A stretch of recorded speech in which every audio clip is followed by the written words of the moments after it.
"Sir, you're in the wrong section." Madison Sterling's voice cut through the first-class cabin like ice. The 34-year-old flight attendant looked down at the man in jeans and a plain black t-shirt with pure disgust. "This seat is reserved for our premium passengers." Quincy Blackwood, calm as ever, held up his boarding pass. "Actually, this says 2A first class." Madison snatched the document from his hands and, without even looking at it, ripped it straight down the middle. "Not anymore," she snapped, tossing the pieces at his feet like garbage. "Economy is that way." The cabin went silent. Passengers stared. Phones started recording. But what Madison Sterling didn't know, what she couldn't have known, was that she had just destroyed the boarding pass of Quincy Blackwood, CEO and 30% owner of Atlantic Airways, the same airline that paid her salary, the same company that was about to fire her in front of 200 passengers and a dozen rolling cameras. In exactly 28 minutes, Madison Sterling would learn that discrimination has consequences, and sometimes those consequences come from the very people you choose to dehumanize. This is the story of June 15th, Flight 447 from Dallas to Miami, and the moment that changed aviation forever. Terminal at Dallas-Fort Worth International Airport buzzed with the typical evening rush. Gate C7 displayed Flight 447 to Miami, boarding first class in bright LED letters. It was 6:15 p.m., and the summer heat outside made the air-conditioned terminal feel like a sanctuary. Quincy Blackwood walked through the terminal with the measured pace of someone who had no need to hurry. At 42, he carried himself with quiet confidence, his athletic build moving easily through the crowd. His outfit, dark jeans, white sneakers, and a simple black t-shirt, was deliberately unremarkable. No Rolex, no designer anything, no corporate logo to give him away. For 3 months, online reviews had been piling up about Atlantic Airways customer service. Not the usual complaints about delayed flights or lost luggage, but something more troubling. Passengers describing how they were treated differently based on their appearance. Young black professionals questioned about their first-class tickets. Latino families subjected to extra security screenings. Asian passengers asked to prove their frequent flyer status. The PR department had dismissed these as isolated incidents, but Quincy knew better. As CEO and 30% shareholder, he had built Atlantic Airways on the principle that every passenger deserved dignity and respect. If these reports were true, then his own airline was violating everything he stood for. So he had decided to see for himself. The boarding pass in his hand was legitimate. Seat 2A, first class, purchased under his real name with his personal credit card. No corporate discount, no executive perks. Just a regular ticket, booked online like any other passenger. As he approached the gate, he noticed the crew preparing for boarding. Madison Sterling stood near the jet bridge, checking her tablet with sharp, efficient movements. Her blonde hair was pulled back in a regulation bun, her Atlantic Airways uniform pressed to perfection. She had been with the company for 8 years, according to her personnel file, long enough to know better. Beside her, Preston Whitmore, a flight attendant from Houston, was arranging boarding passes with theatrical precision. His smirk suggested someone who enjoyed the small power that came with his position. The two were whispering together, occasionally glancing at passengers with barely concealed judgment. Captain Oliver Pemberton emerged from the jet bridge, his silver hair catching the terminal lights. A veteran pilot with 23 years of experience, he commanded respect through presence alone. But even experienced pilots could make poor decisions when faced with pressure from their crew. Quincy took a seat in the waiting area, close enough to observe but far enough to avoid attention. He watched as Madison and Preston greeted first-class passengers, warm smiles for the well-dressed, professional courtesy for everyone else. But their expressions changed when they saw passengers who didn't fit their narrow definition of first-class material. A young black woman in business attire was asked to show her ID twice. A Latino family with children was questioned about their seat assignments. An elderly Asian man was told his carry-on might be too large for first class, despite being clearly within regulations. Each incident was subtle, deniable, but unmistakably discriminatory. Quincy pulled out his phone and opened the voice memo app. "Testing underway," he said quietly. "Initial observations confirm pattern of discriminatory behavior among flight crew." On the other end of his AirPods, Vanessa Cartwright, his executive assistant, responded immediately. "Board members are standing by." Sarah Martinez and Vincent Kingsley are reviewing policies as we speak. Good. If what I'm seeing continues, we'll need to move quickly. Pre-boarding began with the usual announcements. First-class passengers were invited to board, along with those needing special assistance. Quincy waited, watching the initial wave of passengers move through the gate. Then he stood up, boarding pass in hand, and walked toward the jet bridge. Madison Sterling looked up from her tablet as he approached, her eyes immediately scanning his casual attire. Her smile faltered slightly, replaced by a look of practiced skepticism. "Good evening," Quincy said politely, extending his boarding pass. Madison took it, but instead of scanning it, she held it up to the light as if checking for counterfeiting. "Sir, this appears to be for first class. Are you sure this is your seat?" "I'm sure." She looked him up and down again, her expression growing colder. Well, let me just verify this with my supervisor." But what Madison didn't realize was that her verification was being recorded, not just by Quincy's phone, but by Zara Montenegro, a 23-year-old trainee flight attendant who had been watching the interaction with growing concern. Zara had joined Atlantic Airways 6 months ago, full of enthusiasm for the industry and pride in the company's stated values. But her training had been overshadowed by watching crew members like Madison and Preston treat passengers differently based on appearance.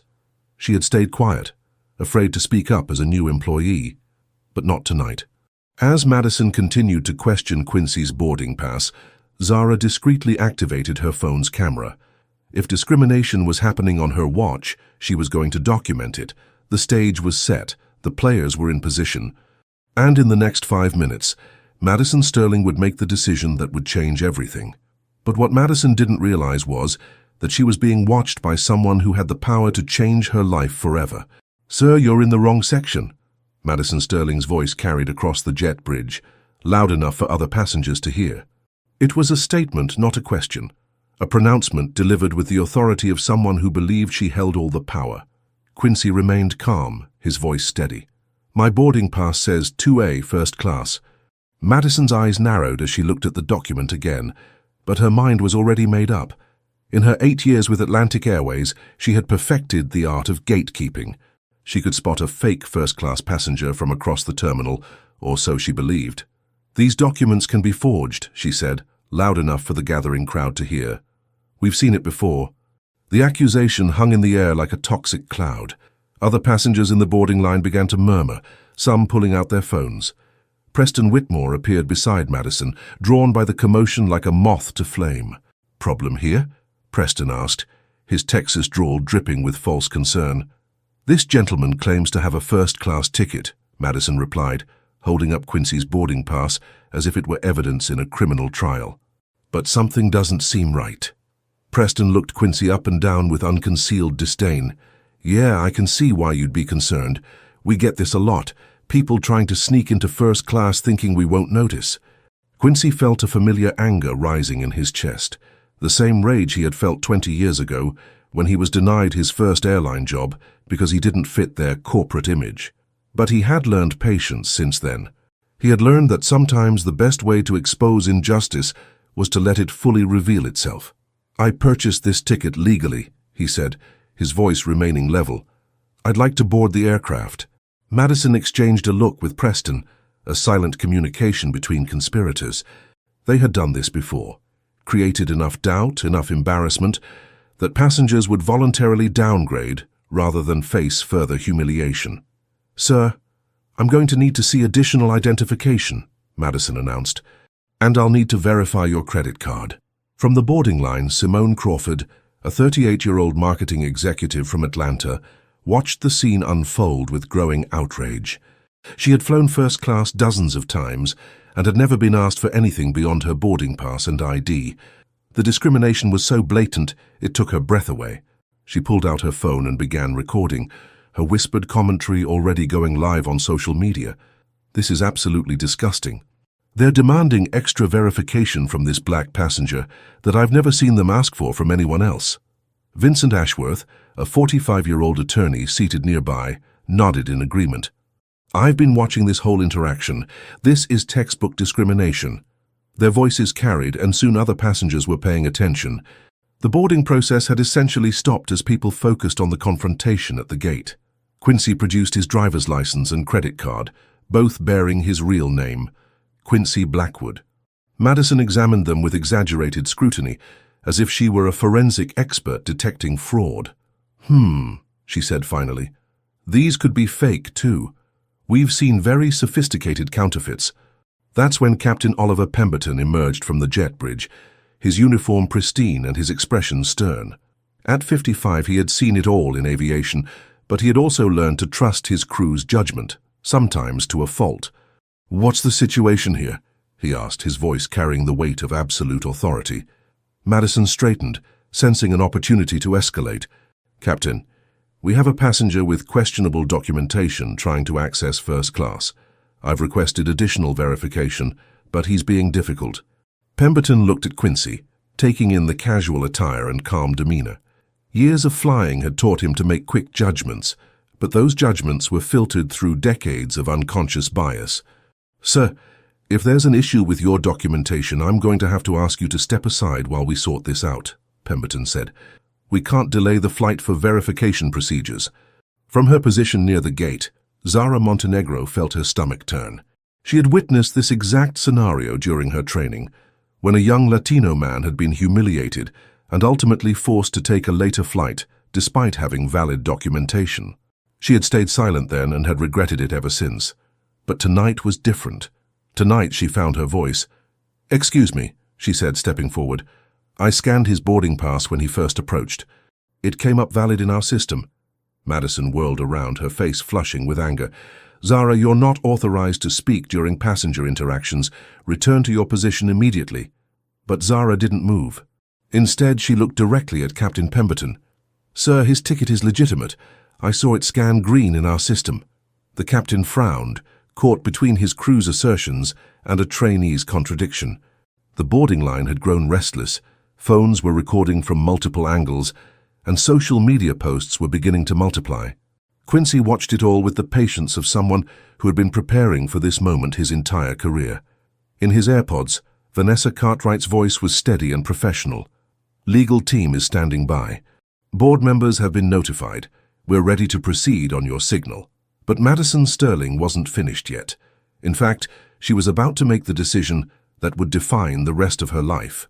But Madison had no idea she was about to make the biggest mistake of her career. The tension at Gate C7 had reached a breaking point. Passengers in the boarding line were no longer pretending to mind their own business. Phones were out, cameras were rolling, and social media was already lighting up with hashtags like Atlantic Airways discrimination and Gate C7 incident. Madison Sterling felt the weight of all those eyes on her, but instead of backing down, she doubled down. 8 years of unchecked authority had taught her that passengers eventually submitted when faced with enough pressure. She had never encountered someone who remained this calm under fire, and it unnerved her. "You know what?" Madison announced, her voice carrying across the gate area. "I don't care what our system says. I'm not letting someone with forged documents onto this aircraft." She grabbed Quincy's boarding pass with both hands and in one dramatic motion ripped it straight down the middle. The sound of tearing paper cut through the gate area like a gunshot. "There," she said, tossing the pieces at Quincy's feet. "Problem solved. Security will escort you out." The collective gasp from the boarding line was audible. Simone Crawford's livestream, which had started with just a few viewers, suddenly had hundreds of people watching. Comments flooded in faster than she could read them. "This is insane.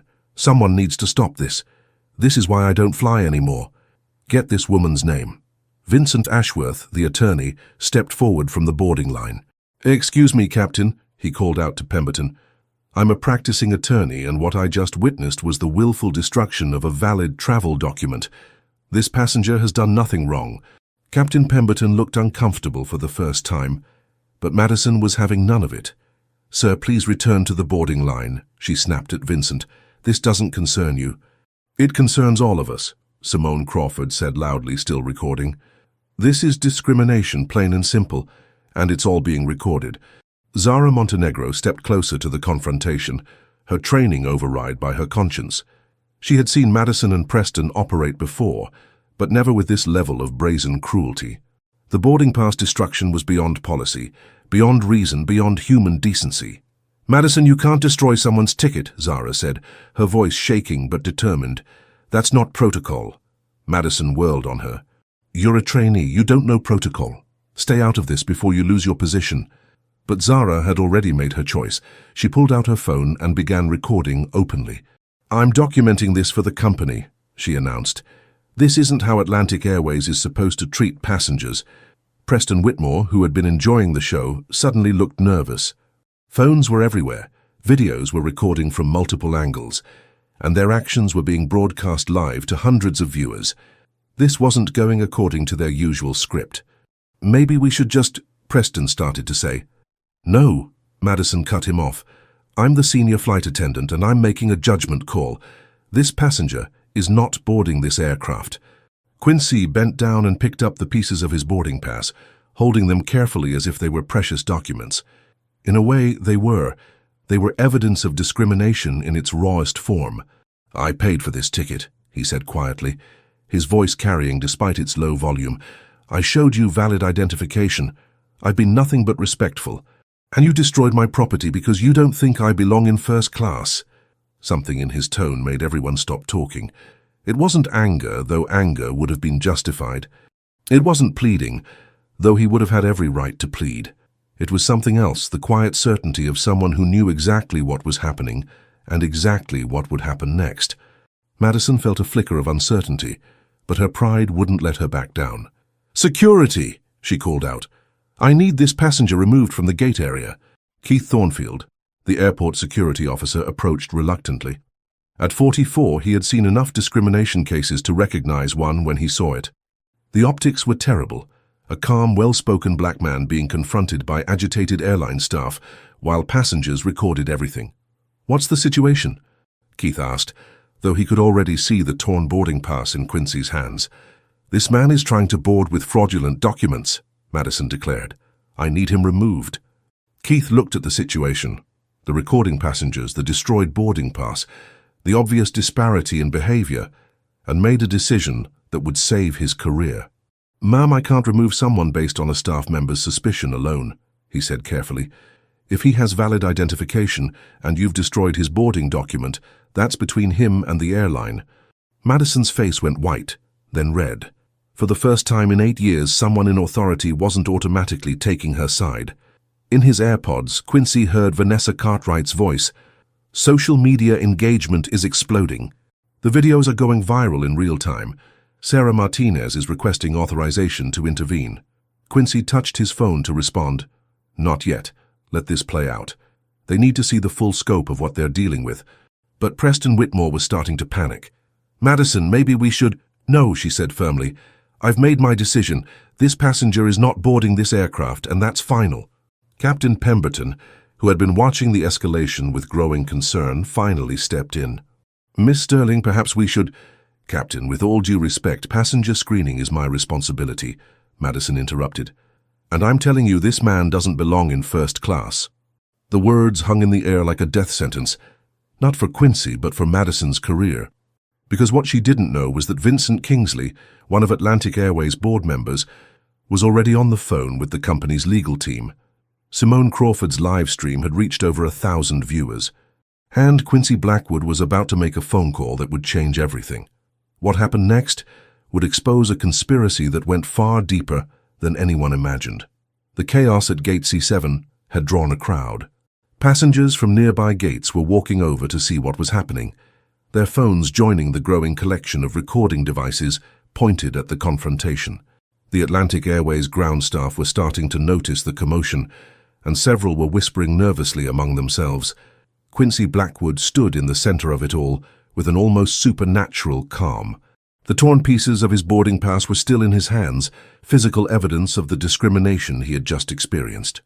But instead of anger or frustration, his expression showed something else entirely, the quiet satisfaction of someone whose hypothesis had just been proven correct. I'd like to make a phone call, he said politely to Captain Pemberton. Madison Sterling laughed bitterly. What, you're going to call a lawyer? Good luck with that. Atlantic Airways has excellent legal representation. Actually, Quincy replied, pulling out his phone, I'm going to call my office. He dialed a number while the crowd watched. In the terminal's acoustics, everyone could hear the conversation, though they couldn't yet understand its significance. "Vanessa, it's Quincy," he said into the phone. "Yes, it's happened exactly as we suspected. I need you to conference in Sarah, Vincent, and legal. Full documentation protocol." On the other end, Vanessa Cartwright's voice was crisp and professional. "Already in progress, sir. Board members are standing by. Legal has reviewed the recordings. We're ready to proceed on your authorization." Madison frowned. Something about the conversation sounded too professional, too organized. This wasn't how victims of discrimination usually behaved. They were supposed to be flustered, angry, defeated. They weren't supposed to have board members on standby. Preston Whitmore was beginning to look genuinely worried. "Madison, maybe we should reconsider." "No," she cut him off, but her voice lacked its earlier conviction. "We've committed to this course of action. We can't back down now." Zara Montenegro continued recording, her camera capturing not just the confrontation, but the reactions of everyone involved. The transformation in Madison's demeanor was subtle but noticeable. The absolute certainty was giving way to something that looked almost like doubt. Captain Pemberton approached Quincy cautiously. "Sir, I understand you're upset, but we do need to resolve this situation. The flight is already delayed." "Of course, Captain," Quincy replied with perfect politeness. "I completely understand your position. You're trying to support your crew while maintaining operational efficiency. It's exactly what I would expect from an Atlantic Airways captain." Something about the way he said Atlantic Airways made Pemberton pause. There was a familiarity in the tone, an ownership that didn't quite fit with the situation. Simone Crawford, still live-streaming, whispered to her audience, "Something's different about this guy. He's too calm, too organized. This isn't his first rodeo with airline discrimination." Vincent Ashworth, the attorney, had been quietly observing the body language of everyone involved. "I've seen corporate executives handle crisis situations," he murmured to the passenger beside him. "This man is handling this like he's been through media training." In the background, other passengers were sharing their own videos on social media.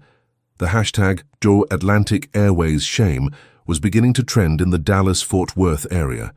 Comments were pouring in from people who had experienced similar treatment from airlines, creating a growing wave of solidarity and outrage. Meanwhile, Quincy's phone conversation continued. "Yes, I want full employment records for all crew members involved, cross-reference with any previous discrimination complaints, and Vanessa, activate Protocol 7. Protocol 7. The phrase meant nothing to the assembled crowd, but it sent a chill through anyone who understood corporate hierarchy. It was the nuclear option, the full-scale response reserved for situations that threatened the company's core values and public reputation. Madison Sterling felt a cold knot forming in her stomach. She had been so certain of her authority, so confident in her judgment, that she hadn't considered the possibility that she might be wrong. Not wrong about the passenger, she was still convinced he didn't belong in first class, but wrong about the consequences. "Excuse me," said a voice from the crowd. A young woman in an Atlantic Airways uniform was pushing through the gathering passengers. It was Rebecca Cartwright, another flight attendant who had been preparing for a different flight when she heard about the commotion. "Madison, what's going on here?" Rebecca asked, her voice filled with concern. Madison straightened, grateful for the support of a colleague. "This passenger is trying to board with fraudulent documents. I've made the decision to deny him boarding." Rebecca looked at the situation, the torn boarding pass, the recording phones, the calm passenger making corporate-sounding phone calls, and her expression changed dramatically. "Madison," she said quietly, "do you know who this is?" "Some guy trying to scam his way into first class," Madison replied dismissively. Rebecca's face went pale. "Madison, I think you need to stop this, right now." But it was too late for stopping. The wheels were already in motion, the recordings were already viral, and Quincy Blackwood was about to reveal exactly why he had been so calm throughout the entire ordeal. On his phone, Vanessa Cartwright's voice carried clearly in the quiet gate area. "Sir, the board has reviewed the situation. You have full authorization to proceed with immediate corrective action." Quincy nodded, though she couldn't see him. "Thank you, Vanessa, it's time." He ended the call and looked directly at Madison Sterling, his expression still calm but now carrying the weight of absolute authority. "Miss Sterling," he said, his voice carrying clearly across the gate area, "I think it's time we had a proper introduction." The decision Madison made in the next 60 seconds would determine whether she kept her job or lost everything. The gate area had gone completely silent. Even the ambient noise of the busy terminal seemed to fade into the background, as every person within hearing distance focused on Quincy Blackwood. He stood with the torn pieces of his boarding pass still in one hand, his phone in the other, and an expression that had transformed from patient victim to something far more powerful. "Miss Sterling," he repeated, his voice carrying the unmistakable tone of executive authority, "I think introductions are in order." Madison Sterling felt her mouth go dry. Something fundamental had shifted in the dynamic, but she couldn't quite grasp what it was. The passenger she had dismissed, humiliated and literally torn down, was now commanding the attention of everyone present with nothing more than his voice. "My name," Quincy continued, his words carrying clearly through the hushed gate area, "is Quincy Blackwood. I am the Chief Executive Officer and 30% shareholder of Atlantic Airways." The silence that followed was deafening. Then, like a dam breaking, the reactions came all at once. Madison Sterling's face went through a series of transformations: confusion, disbelief, recognition, and finally, pure terror. The blood drained from her face so quickly that Preston Whitmore instinctively reached out to steady her. "That's impossible," she whispered, but even as she said it, the pieces were falling into place. The professional phone calls, the corporate protocols, the unnatural calm in the face of discrimination, the way he had said Atlantic Airways like he owned it, because he did. Captain Pemberton's eyes widened as recognition dawned. He had seen Quincy Blackwood at company meetings, in corporate communications, at the annual pilot appreciation events, but always in suits, always surrounded by executives, always in the context of boardrooms and formal presentations. Never in jeans and a T-shirt at Gate C7, being discriminated against by his own employees. "Oh my God," Pemberton breathed, his hand moving involuntarily to his collar as if his tie had suddenly become too tight. Zara Montenegro, who had been recording the entire interaction, felt her hands shake as she realized what she had captured. This wasn't just a discrimination incident. This was the CEO of Atlantic Airways being discriminated against by his own staff. Her footage was going to change everything. Simone Crawford's livestream exploded with comments as viewers began Googling Quincy Blackwood Atlantic Airways. Screenshots of his corporate bio began appearing in the chat, confirming what everyone was beginning to understand. They had just witnessed the CEO of a major airline being treated like garbage by his own employees. "This is insane," Simone whispered to her phone. The CEO, the actual CEO, was just discriminated against by his own flight crew. Vincent Ashworth, the attorney, was already thinking about the legal implications. "This is going to be the biggest corporate discrimination case in aviation history," he murmured to himself. But Quincy wasn't finished. He held up the torn pieces of his boarding pass, the physical evidence of what had just occurred. "For the past 3 months," he continued, his voice steady and professional, "Atlantic Airways has received numerous complaints about discriminatory treatment of passengers. Reports of travelers being questioned, harassed, and humiliated based on their appearance, rather than their documentation. Our PR department dismissed these as isolated incidents. Our customer service team suggested they were exaggerations." Madison Sterling tried to speak, but no words came out. Preston Whitmore had gone completely white, understanding that his career had just ended in the most spectacular way possible. "So I decided to see for myself," Quincy continued. "I purchased a legitimate first-class ticket under my own name. I dressed casually to see how our staff would treat a passenger who didn't fit their preconceived notions of what a first-class traveler should look like." He gestured to the crowd of recording passengers, the pieces of his boarding pass, the horrified expressions of his employees. "The results," he said with calm finality, "speak for themselves." Captain Pemberton found his voice first.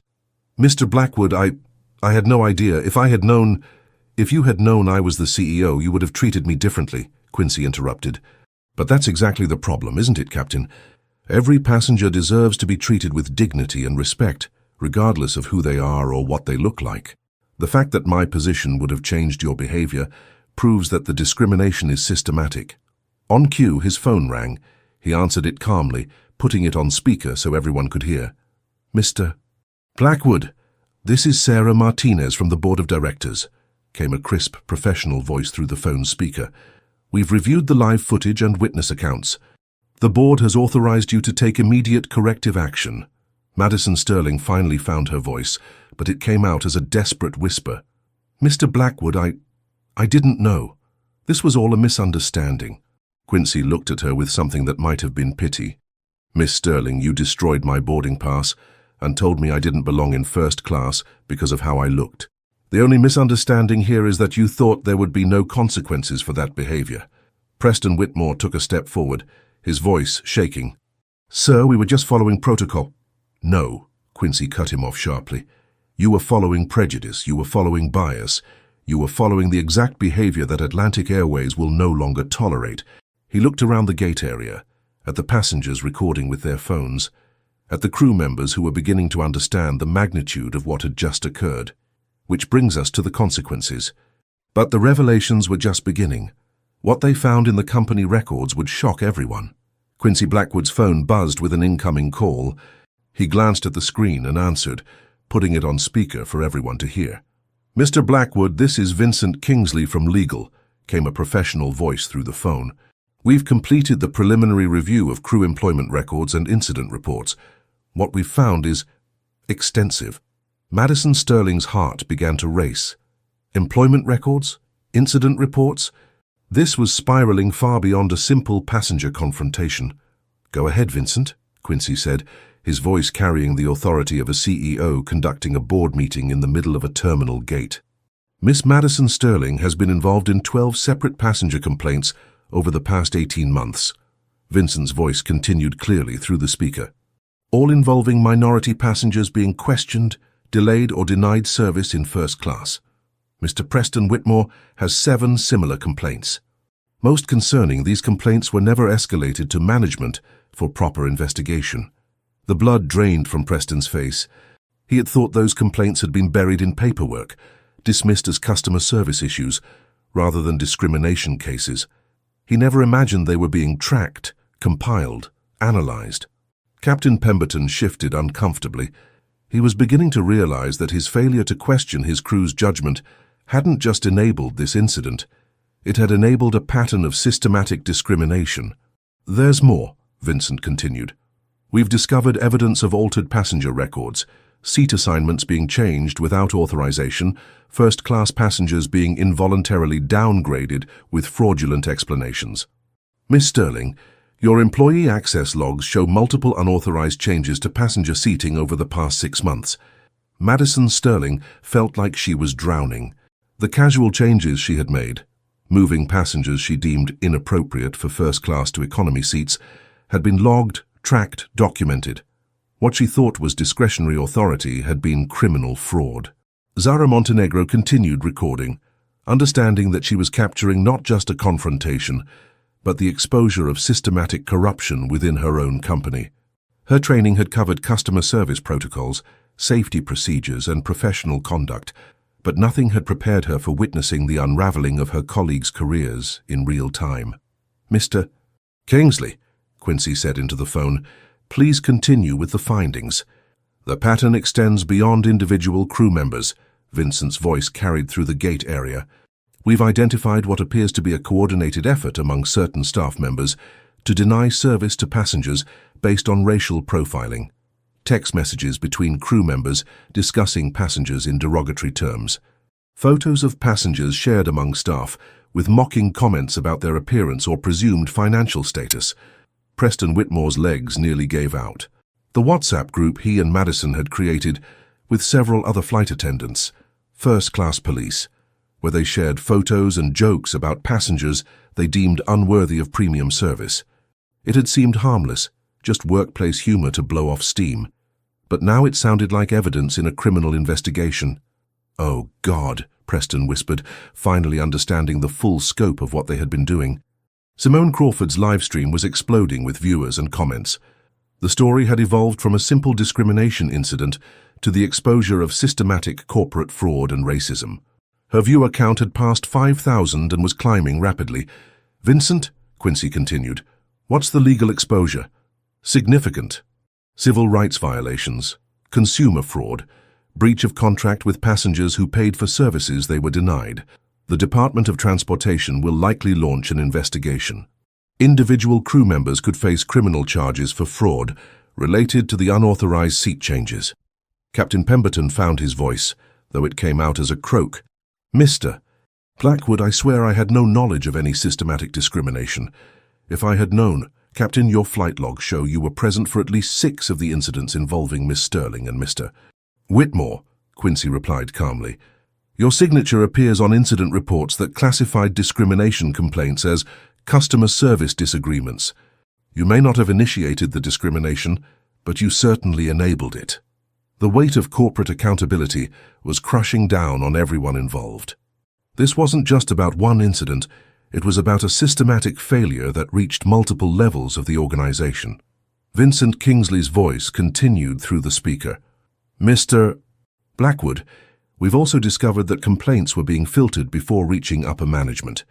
Passenger Services was downgrading discrimination reports to service issues to avoid corporate review. The cover-up extends beyond the flight crew." Quincy nodded grimly. "Vincent, I want full termination proceedings initiated immediately for all staff directly involved in discrimination or cover-up activities. No exceptions, no negotiations, no severance packages." Madison Sterling finally broke her silence, her voice desperate and shaking. "Mr. Blackwood, please. I have a mortgage. I have bills. I made mistakes, but I can change. I can do better." Quincy looked at her with a mixture of disappointment and finality. "Miss Sterling, you didn't make mistakes. You made choices. You chose to judge passengers by their appearance. You chose to destroy valid documentation. You chose to mock and humiliate people who trusted Atlantic Airways with their travel needs. Those weren't errors in judgment. They were deliberate acts of discrimination." He gestured to the crowd of passengers still recording the confrontation. "Every person you mistreated was someone's family member, someone's colleague, someone's friend. They paid for a service and were denied it because you decided they didn't look like they belonged. That's not a mistake, that's a violation of everything this company stands for." What Preston didn't realize was that every word he had said was being recorded by someone with the power to end his career. The announcement came through Quincy's phone with the efficiency of a well-oiled corporate machine. Sarah Martinez, Atlantic Airways Chief Operations Officer, spoke through the speaker with crisp authority. "Mr. Blackwood, this is Sarah. We've completed the emergency board review. The termination orders have been processed. Security is en route to escort affected personnel from Atlantic Airways property. New crew replacement is already being dispatched to Gate C7. Madison Sterling's world collapsed in that single moment. 8 years of career advancement, pension contributions, health benefits, professional reputation, all of it evaporating in real time while hundreds of strangers recorded her downfall.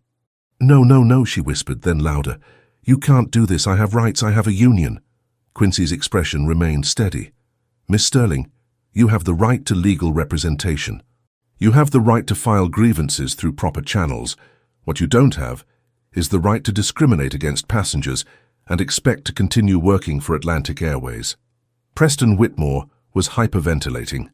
The reality of immediate termination was hitting him like a physical blow. His apartment lease, his car payment, his student loans, everything depended on his Atlantic Airways salary. "Sir, please," Preston begged, his Texas drawl cracking with emotion. "I was following Madison's lead. She's the senior flight attendant.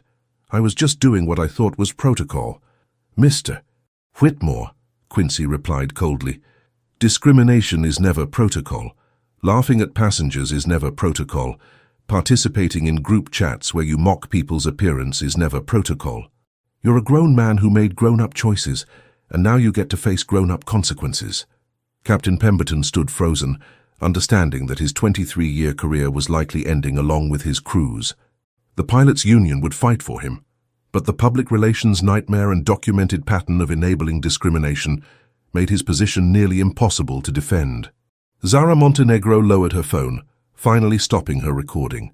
She had captured everything: the discrimination, the revelation, the systematic exposure, and now the immediate consequences. Her footage would become the definitive record of corporate accountability in action. "Mr. Blackwood," she said quietly, "I want you to know that I tried to speak up. I tried to tell them his ticket was valid. Quincy's expression softened as he looked at the young trainee. "Miss Montenegro, I saw what you did. Your courage in speaking up, your integrity in recording the incident, your refusal to participate in discrimination. That's exactly the kind of employee Atlantic Airways needs." He turned to address the broader crowd that had gathered. Passengers from multiple gates were now watching, some live streaming to thousands of viewers, others simply witnessing a moment of corporate justice they had never seen before. "Ladies and gentlemen," Quincy announced, his voice carrying clearly through the terminal, "what you've witnessed today is unacceptable.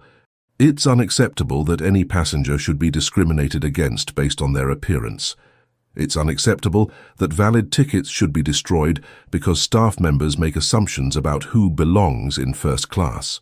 And it's unacceptable that these behaviors were allowed to continue without consequences." Simone Crawford's livestream had reached over 8,000 viewers. Comments were flooding in from people sharing their own stories of airline discrimination, their outrage at what they were witnessing, and their surprising approval of seeing immediate corporate accountability. "This is what justice looks like," Simone whispered to her phone. "Real consequences in real time for discriminatory behavior." Vincent Ashworth, the attorney, was already thinking about the broader implications. "This is going to change how airlines handle discrimination complaints," he said to the passenger beside him. "When CEOs start going undercover to test their own employees, corporate behavior is going to change fast." 2 Atlantic Airways security officers arrived at the gate, their expressions professional but uncomfortable. Nobody enjoyed termination escorts, especially ones being broadcast live to thousands of viewers. "Miss Sterling, Mr. Whitmore, Captain Pemberton," one of the officers said professionally, "you're requested to gather your personal belongings and accompany us for processing." Madison Sterling looked around desperately, as if searching for someone who might intervene on her behalf. But the passengers who had witnessed her discrimination were still recording, still watching, still serving as witnesses to her behavior. "This isn't fair," she said, but the words sounded hollow even to herself. "What wasn't fair," Quincy replied, "was destroying an innocent passenger's boarding pass because you didn't think he looked like he belonged in first class. What wasn't fair was the dozens of other passengers you've mistreated over the past 18 months. What you're experiencing now isn't unfairness, it's accountability." Preston Whitmore was crying openly now, understanding that his airline career was over before he turned 30. The job he had been so proud of, the uniform he had worn with such authority, the power he had wielded over passengers, all of it was being stripped away in front of hundreds of witnesses. As the security officers began escorting the terminated crew members away from the gate, a spontaneous round of applause broke out among the passengers.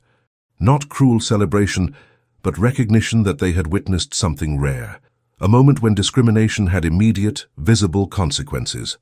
The terminations were just the beginning of the changes coming to Atlantic Airways.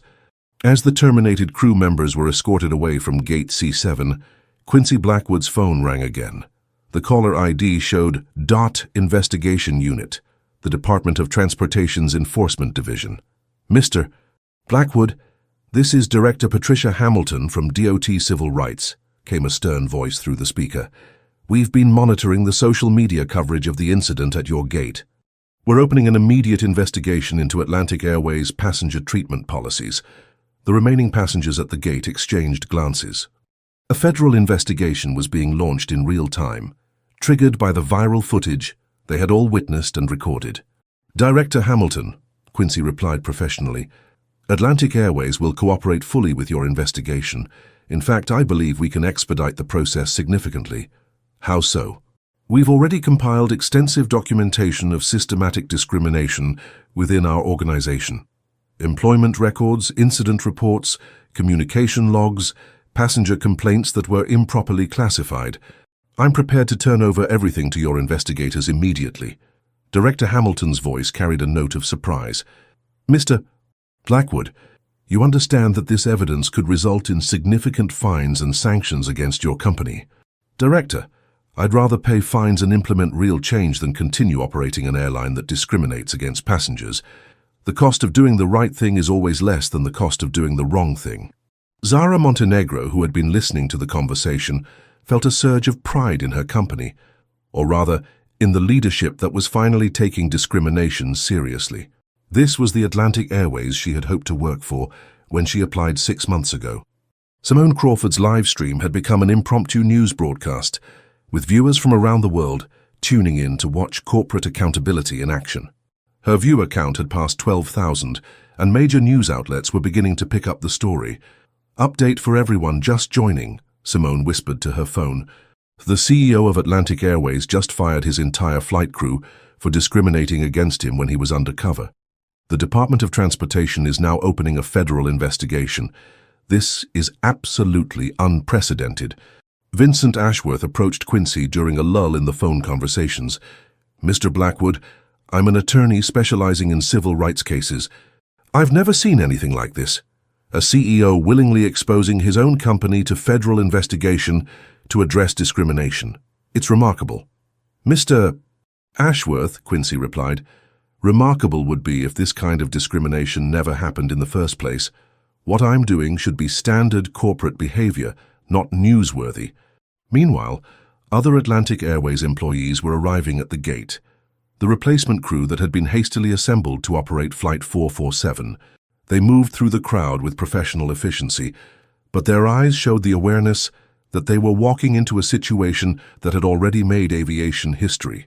The new flight attendants introduced themselves to passengers with extra courtesy, clearly understanding that everyone on this flight would be watching their behavior with unusual scrutiny. The replacement captain, Maria Rodriguez, approached Quincy with visible respect. "Mr. Blackwood, I'm Captain Rodriguez. I want to assure you that this crew has been fully briefed on Atlantic Airways' anti-discrimination policies. Every passenger on this aircraft will be treated with equal dignity and respect." "Captain Rodriguez, I appreciate that assurance, but I want you to understand, I'm not asking for special treatment because I'm the CEO. I'm asking for standard treatment because I'm a human being. That's what every passenger deserves." As the new crew began preparing for boarding, Quincy's phone rang with yet another call. This time it was from Vincent Kingsley in legal.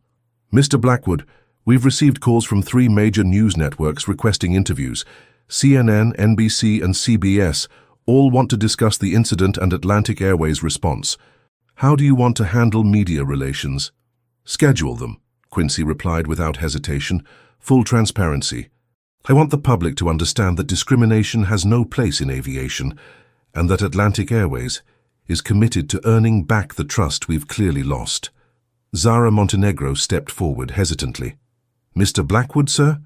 I recorded the entire incident. If it would help with the investigation or the media coverage, I'm willing to share everything I captured." Quincy smiled at her, the first genuinely warm expression he had shown all evening. "Miss Montenegro, your integrity and courage today exemplify everything Atlantic Airways should represent. In fact, I'd like to offer you a promotion." The gate area, which had been buzzing with conversation, suddenly went quiet as everyone listened. "Effective immediately, you're promoted to senior flight attendant with full benefits and a salary increase. More importantly, you'll be joining our new Passenger Dignity Task Force, helping to retrain staff and prevent incidents like this from ever happening again." The passengers burst into applause, genuine, enthusiastic recognition of someone being rewarded for doing the right thing. Zara's eyes filled with tears as she realized that standing up for what was right had just transformed her career. "But the most important change," Quincy continued, addressing the entire gate area, "is systemic. Atlantic Airways is implementing mandatory bias training for all employees, creating direct reporting channels for discrimination complaints, and establishing passenger advocates at every major airport. What happened here tonight will never happen again." But the changes at Atlantic Airways were about to go far beyond anyone's expectations. The boarding process for Flight 447 resumed with an efficiency that bordered on ceremony. Every passenger was treated with exceptional courtesy by the replacement crew, who understood they were operating under unprecedented scrutiny. But more than that, they seemed genuinely committed to demonstrating that Atlantic Airways could embody the values its CEO had just fought to protect. Quincy Blackwood finally approached the jet bridge, carrying the torn pieces of his original boarding pass as a reminder of what had transpired. Captain Rodriguez personally greeted him at the aircraft door. "Mr. Blackwood, welcome aboard Flight 447. Your seat in 2A is ready, and I want to personally assure you that every passenger on this aircraft will receive the service they deserve. Captain, I appreciate that. But I also want you to know that I'll be observing how you treat every passenger, not just me. Excellence in customer service means consistency, not special treatment for executives. As Quincy settled into seat 2A, the same seat Madison Sterling had declared he didn't deserve, other passengers began boarding. Many recognized him from the gate incident and offered words of support, but what struck him most was how differently the new crew treated everyone. Simone Crawford, still live-streaming, provided commentary as she boarded. The contrast is incredible. The new crew is greeting every passenger with genuine warmth, regardless of their appearance or seat assignment. This is what air travel should look like. Vincent Ashworth took his seat and immediately pulled out his laptop. I'm documenting everything for a potential case study, he explained to his seatmate. This could revolutionize how corporations handle discrimination complaints. Instead of covering up problems, this CEO exposed them publicly and implemented immediate solutions. In the galley, Zara Montenegro was working alongside the replacement crew, her new senior flight attendant badge pinned proudly to her uniform. The other crew members treated her with respect that went beyond her new rank. They recognized her as someone who had shown courage when it mattered most. 20 minutes after the scheduled departure time, Flight 447 finally pushed back from Gate C7. But the story was far from over. As the aircraft taxied toward the runway, Quincy's phone continued to ring with calls from news outlets, civil rights organizations, and other airline executives wanting to understand how Atlantic Airways was handling the crisis. During the flight, Quincy walked through the cabin not as a CEO making rounds, but as a passenger observing how his fellow travelers were being treated. Every interaction he witnessed reinforced his belief that change was not only possible, but already happening. An elderly Latino passenger in economy class mentioned to a flight attendant that he was feeling unwell. Instead of dismissing his concerns, the crew member immediately offered medical assistance extra water and moved him to an empty seat with more legroom. The passenger's daughter, who had been prepared for discriminatory treatment based on past experiences, was visibly moved by the compassion she witnessed. "This is what my father deserves," she whispered to Quincy as he passed by. "This is what we all deserve." Meanwhile, the story was exploding across social media platforms. OSC Quran's Atlantic Airways accountability was trending nationally, with thousands of people sharing their own experiences of airline discrimination and praising the company's response. News outlets were picking up the story, but rather than focusing solely on the discrimination incident, they were highlighting the unprecedented corporate accountability that had followed. A passenger in first class, who had witnessed the entire gate incident, approached Quincy during the flight. "Mr. Blackwood, I've been flying for 30 years, and I've seen discrimination countless times. But I've never seen a CEO take personal responsibility like this. You've restored my faith in corporate leadership."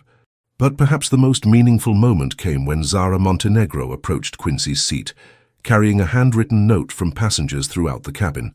"Sir," she said quietly, "the passengers asked me to give you this."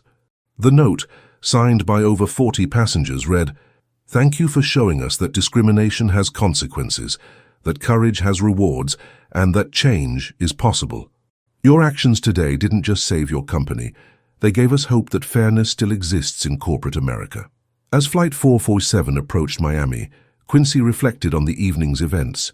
He had set out to investigate discrimination reports and had uncovered a systematic problem that required systematic solutions.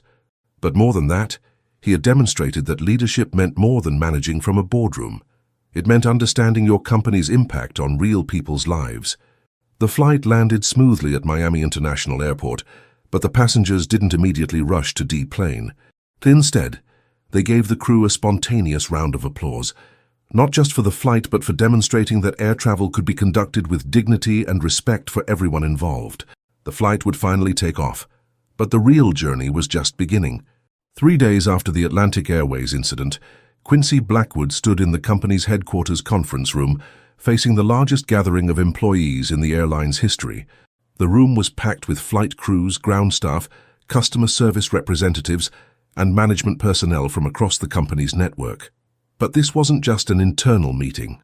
The session was being live-streamed to all Atlantic Airways locations nationwide, ensuring that every employee heard the same message simultaneously. Major news networks had also been granted access, making this corporate response as public as the original incident. 3 days ago, Quincy began, his voice carrying clearly through the conference room and across the live stream, I experienced firsthand the discrimination that too many of our passengers have faced. But more importantly, I witnessed the courage of employees like Zara Montenegro, who was willing to speak up for what was right, even when it was difficult. Zara, now wearing her senior flight attendant uniform, sat in the front row alongside other employees who had shown integrity during various incidents. Her promotion had become symbolic of Atlantic Airways' commitment to rewarding moral courage over seniority or politics. Today I'm announcing the most comprehensive anti-discrimination program in aviation history, Quincy continued. Every Atlantic Airways employee will participate in monthly bias awareness training. Every customer service interaction will be randomly monitored for fairness, and every passenger complaint will be reviewed by an independent ombudsman with direct reporting to the board of directors. The changes went far beyond training programs. Atlantic Airways was implementing technology solutions that would flag potential discrimination in real time. Seating changes, boarding pass issues, and passenger upgrades or downgrades would be automatically logged and reviewed for patterns that might indicate bias. Vincent Kingsley, now serving as Atlantic Airways Director of Civil Rights Compliance, presented the legal framework that would govern these changes. We're not just meeting federal requirements, he explained to the assembled employees. We're exceeding them. Atlantic Airways will become the gold standard for equitable treatment in the aviation industry. The financial investment was substantial. The company allocated $50 million for the first year of the program, covering training, technology, independent oversight, and compensation for passengers who had experienced discrimination. Wall Street analysts questioned the expense, but passenger bookings had actually increased following the incident, as travelers chose to fly with an airline that had demonstrated real accountability. Media coverage of the changes was overwhelmingly positive. CNN's aviation correspondent noted, Atlantic Airways hasn't just apologized for discrimination, they've fundamentally restructured their operations to prevent it. This kind of corporate transformation is unprecedented in the airline industry, but the most meaningful changes were happening at the individual level. Flight crews were reporting that the new protocols had improved workplace culture, creating an environment where employees felt empowered to speak up about problems rather than staying silent. Simone Crawford, whose live stream had helped bring the original incident to national attention, was invited to speak at the employee gathering via video link. What I witnessed at Gate C7 wasn't just about one passenger being mistreated, she told the assembled Atlantic Airways staff. It was about a company choosing to confront its problems publicly rather than hiding them. That kind of honesty and accountability is what builds customer loyalty. The Department of Transportation's investigation, which had been initiated during the Gate incident, concluded with Atlantic Airways receiving the lightest possible sanctions due to their comprehensive response and cooperation. Director Patricia Hamilton noted in her report, Atlantic Airways' voluntary disclosure of systematic issues and immediate corrective action demonstrates a commitment to civil rights compliance that should serve as a model for the entire industry. Other airlines began quietly reviewing their own practices, recognizing that the Atlantic Airways incident had raised public awareness of discrimination in aviation. The viral nature of the confrontation had created a new expectation that discriminatory behavior would have immediate, visible consequences. 6 months later, Zara Montenegro was leading sensitivity training sessions for crew members across the Atlantic Airways network. Her footage from the original incident had become a training tool, showing employees exactly how discrimination looks and why it's unacceptable. When I recorded that incident, Zara told a group of new flight attendants, I was just trying to document what I knew was wrong. I never imagined it would lead to industry-wide changes. But that's what happens when you stand up for what's right. Sometimes it creates ripples that go far beyond what you can see. The Gate C7 incident had been transformed from a moment of corporate shame into a catalyst for meaningful change. But perhaps the most significant transformation was in how Atlantic Airways employees viewed their roles, not just as service providers, but as guardians of dignity and fairness at 30,000 feet. The changes at Atlantic Airways would inspire the entire industry. 1 year after the Atlantic Airways incident, the ripple effects had transformed the entire aviation industry. What began as a single act of discrimination at Gate C7 had become a case study taught in business schools, a reference point for civil rights organizations, and a catalyst for policy changes at airlines nationwide. The Harvard Business Review published a comprehensive analysis titled "Accountability at Altitude: How One CEO's Undercover Investigation Changed Corporate America." The article examined how Quincy Blackwood's decision to expose discrimination within his own company had created a new standard for executive leadership in crisis situations. But the changes went far beyond academic analysis. The Federal Aviation Administration had proposed new regulations requiring all airlines to implement bias monitoring systems similar to Atlantic Airways' program. The proposed rules would make discrimination tracking mandatory, not voluntary, across the entire industry. Senator Patricia Williams, chair of the Senate Subcommittee on Aviation, cited the Atlantic Airways incident during hearings on airline passenger rights. "What we witnessed was not just corporate accountability," she testified, "but a demonstration that real change is possible when leaders choose transparency over cover-ups." Other airlines had begun implementing their own anti-discrimination programs, though none as comprehensive as Atlantic Airways. Delta Airlines announced mandatory bias training for all customer-facing employees. United Airlines created a passenger advocacy program. Southwest Airlines established an independent review board for discrimination complaints. The competitive pressure was clear. Passengers were choosing to fly with airlines that demonstrated a commitment to fair treatment. Atlantic Airways' customer satisfaction scores had reached all-time highs, and their market share had increased by 12% in the year following the incident. Quincy Blackwood had become an unlikely spokesperson for corporate responsibility. His TED Talk, Leadership in the Age of Transparency, had been viewed over 2 million times. Business leaders across industries sought his advice on handling crisis situations with integrity rather than damage control. "The old playbook said to minimize, deny, and deflect," Quincy explained during a keynote speech at the National Business Ethics Conference. "The new playbook says to acknowledge, investigate, and reform. The second approach is harder in the short term, but infinitely more sustainable in the long term." The legal implications had also been significant. Employment attorneys reported a surge in discrimination cases as employees, emboldened by the Atlantic Airways example, became more willing to report problematic behavior. But they also noted that companies were settling these cases more quickly and implementing stronger preventive measures. Vincent Ashworth, the attorney who had witnessed the original incident, had written a book about the experience titled "Justice at Gate C7: How One Flight Changed Everything." The book became a bestseller, with proceeds donated to civil rights organizations. "What made the Atlantic Airways incident unique," Ashworth wrote, "wasn't just that discrimination was exposed, but that the exposure led to immediate, meaningful consequences. Too often, discrimination is documented, reported, and then buried in corporate bureaucracy. This time, accountability was swift and visible. International airlines had also taken notice. British Airways, Lufthansa, and Air France all announced enhanced discrimination monitoring programs, recognizing that American social media had made corporate behavior a global concern. The training programs developed by Atlantic Airways were being licensed to other companies, creating a new revenue stream while spreading best practices across industries. Zara Montenegro had become Atlantic Airways Director of Cultural Competency, overseeing programs that were being studied and replicated worldwide. "We get calls from hospitals, retail chains, financial services companies," Zara explained during an industry conference. "They all want to understand how we transformed a crisis into cultural change. The key is that leadership has to be willing to face uncomfortable truths about their own organization." The social media impact had been equally transformative. The hashtag Down Accountability First had been adopted by various civil rights movements, creating a shorthand for demanding immediate consequences for discriminatory behavior.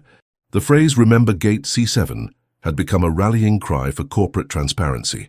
Simone Crawford, whose live stream had brought the incident to national attention, had parlayed her citizen journalism into a career as a civil rights advocate. She testified before Congress about the power of social media to create accountability in real time.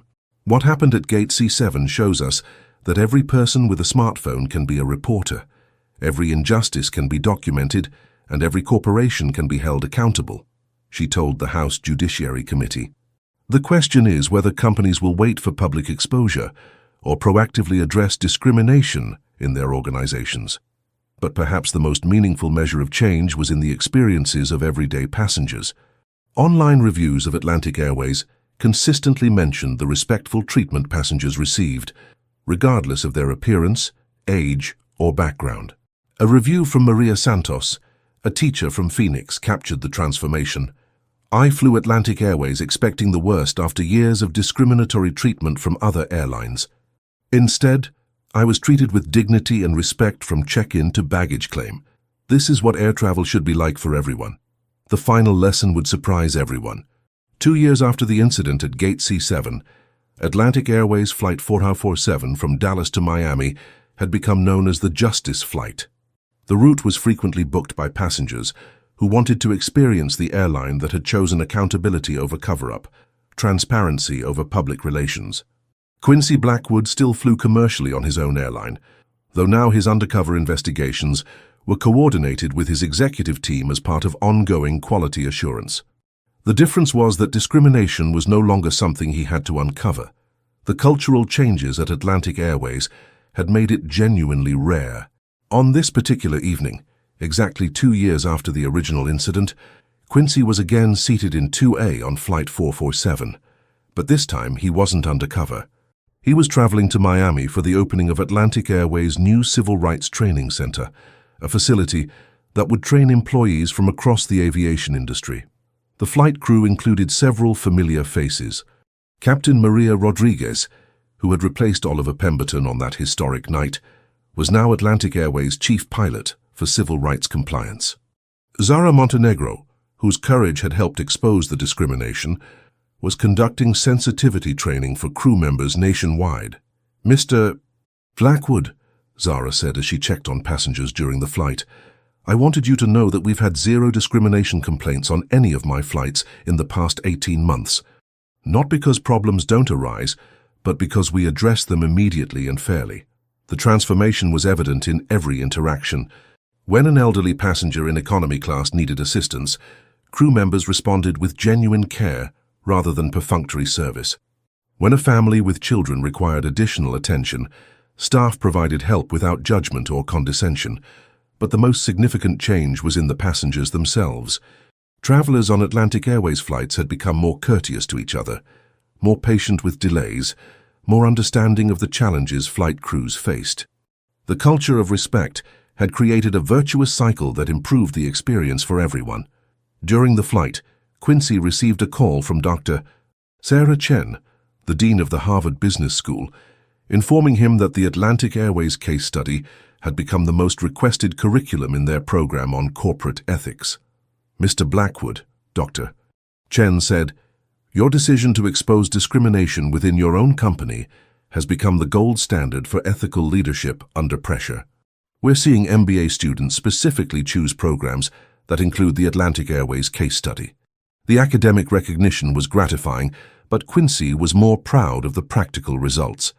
Atlantic Airways had become the most diverse airline in terms of both employees and passengers. Their customer satisfaction scores consistently ranked #1 in the industry. Most importantly, they had created a template that other companies could follow. As Flight 447 began its descent into Miami, Quincy reflected on the journey that had brought them to this point.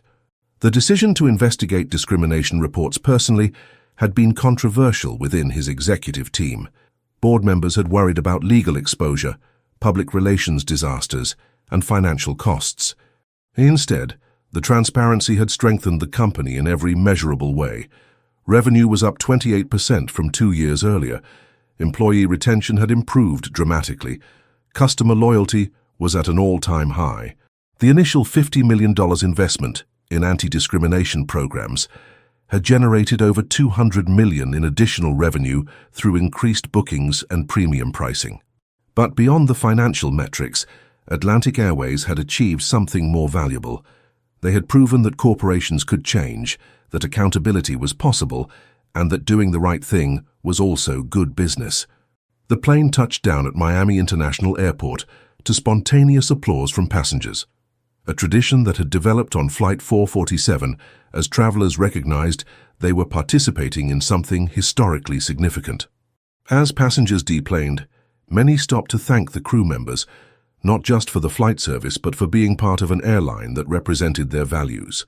Comments ranged from simple gratitude to profound appreciation for cultural change. "Thank you for showing us that fairness is possible," said an elderly black woman who remembered the days of explicit airline segregation. "What you've accomplished gives me hope for my grandchildren's future." In his closing remarks to the crew, Quincy emphasized that their work was ongoing. The moment we become complacent about discrimination is the moment we start sliding backward. Vigilance isn't just about preventing bad behavior, it's about actively creating good behavior. The Atlantic Airways story had become more than a corporate turnaround. It had become a symbol of what was possible when leaders chose courage over convenience, transparency over cover-up, and long-term integrity over short-term protection.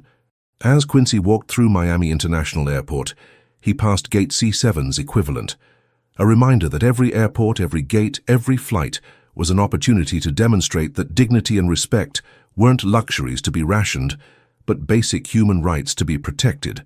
The legacy of that evening 2 years ago wasn't just about one airline changing its policies. It was about proving that institutional discrimination could be confronted, that corporate culture could be transformed, and that sometimes the most powerful changes happen when leaders are willing to acknowledge uncomfortable truths about their own organizations. Sometimes the most powerful justice is served not in courtrooms or boardrooms, but at 30,000 feet, where a commitment to human dignity can truly soar. Thank you to everyone who typed respect, and to all who shared their locations from around the world. Your global support means everything. If these stories inspire you, please subscribe to join our community and help us share more incredible tales of courage and justice. Until next time, keep believing in the power of truth.